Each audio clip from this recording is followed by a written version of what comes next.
যদি আপনার হাতে বুধের স্থান মানে আমাদের হাতের যে এই স্থানটা আছে, এই স্থানটা যদি এক বা একাধিক খাড়া রেখা থাকে, শক্তিশালী রেখা থাকে, তাহলে আপনি জানুন যে আপনি এই বয়স নালে সেই বয়সের একটা একটা সময় আপনি বিশাল ধনী ব্যক্তিতে পরিণত হবেনই হবেন।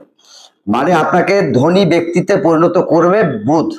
কারণ আপনার হাতে যখনই কোনো গ্রহ পর্বতে খাড়া রেখা থাকে, যে কোনো গ্রহ পর্বতে যে কোনো জায়গায় যখন খাড়া রেখা থাকে, যে কোনো জায়গায় খাড়া রেখা থাকে, তখন সেই গ্রহের প্রবল শক্তিকে দেখায়।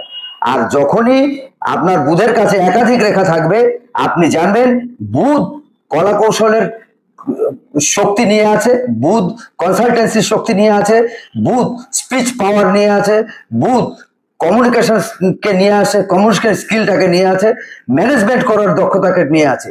আর বুধ যদি পাওয়ারফুল থাকে, আপনি ধনী হবেনই হবেন, যদি ওরকম খারাপ রেখা থাকে।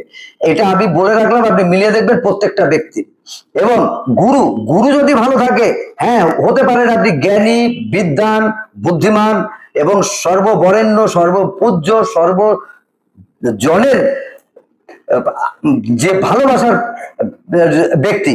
কিন্তু গুরু কিন্তু পাওয়ারফুল থাকলেও গুরু নাও ধন দিতে পারে, ধনের কারক হয়েও নাও ধন দিতে পারে, যদি বুধ আপনার সঠিক না থাকে।